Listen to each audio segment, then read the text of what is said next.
Can your family book a vacation without paying a dime out of pocket, whether that's a weekend trip or a full week? Let's walk through the tips and tricks that I've used to do this multiple times and what I did to book a trip to take one of my kids on that we leave in a week for.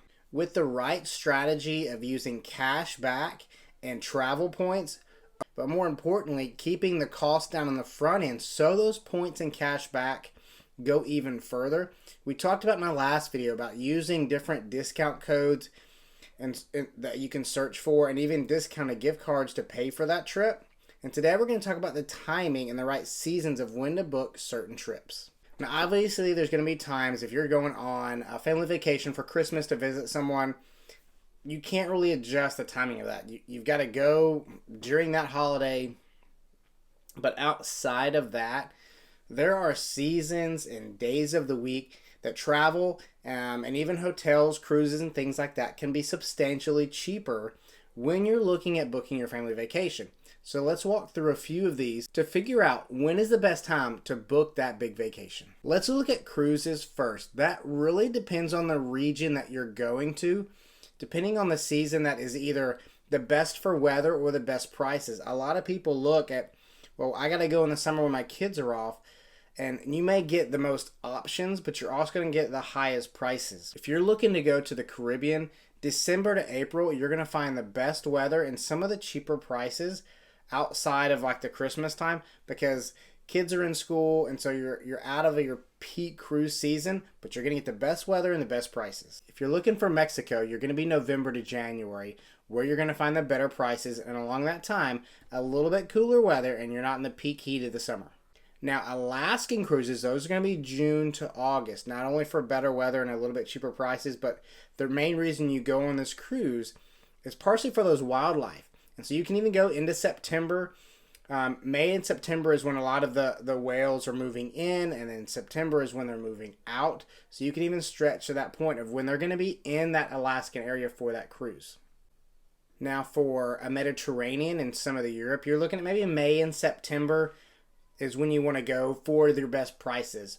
You want to go at the very beginning or slightly before peak season or right at the end. They're calling that shoulder season. So if you're in peak season here, if you can go at the beginning or the end, that's going to give you not only some of the best weather, but also going to give you the cheaper prices than it would be in the peak season of that trip. Now, if you're looking to travel within the continental U.S., a lot of the peak seasons where you're going to find higher prices are around spring breaks.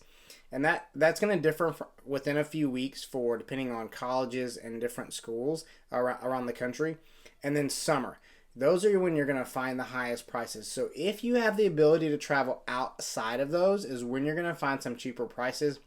We homeschool our kids, so if we wanted to travel like a Sunday to Tuesday like we're doing coming up instead of a Friday to Sunday, we have that ability, and that also gives us the freedom to do, and we can save a lot of money with that. And so what we did is I was looking at where we're taking our son to Great Wolf Lodge. When I looked at the prices just for the lodge for Friday to Sunday, I was looking at around $450 a night. When I looked from Sunday to Tuesday, it dropped to $225. So you're looking at over $200 per night in savings by just tweaking that a few days and traveling and being there during the week than over the weekend. So if you have that flexibility, that is always something really big to look at that can save you, like it did us, hundreds of dollars. If you're looking to actually travel to Mexico, peak season for Mexico is actually in the winter when a lot of people travel down there to get away from the cold. So if you can go in there in that October to December, you're going to find a little bit better weather than you would if you were going in the summer. And you're also going to find that's their off season where you're going to find you some better prices, and your crowds are going to be lower as well.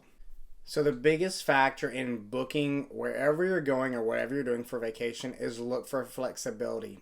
If you can adjust within a few days, even of some of those bigger times, if you can travel maybe on a weekday instead of the weekend, you're going to have some options and saving some big money in booking that trip. Now, looking at flights, if you're looking to actually fly, usually Tuesday and Wednesday are going to be your cheapest days to fly. Sundays are always going to be your peak days when people are trying to return before they go back to work. And so flying on a Sunday is usually going to be your most expensive day. Again, if you can fix it to where you're traveling during the week, you're going to be able to save a big chunk of money on those flights.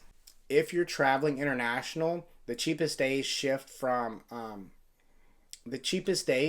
Tuesday and Wednesday to Wednesday and Thursday. But again, midweek travel is where you want to be.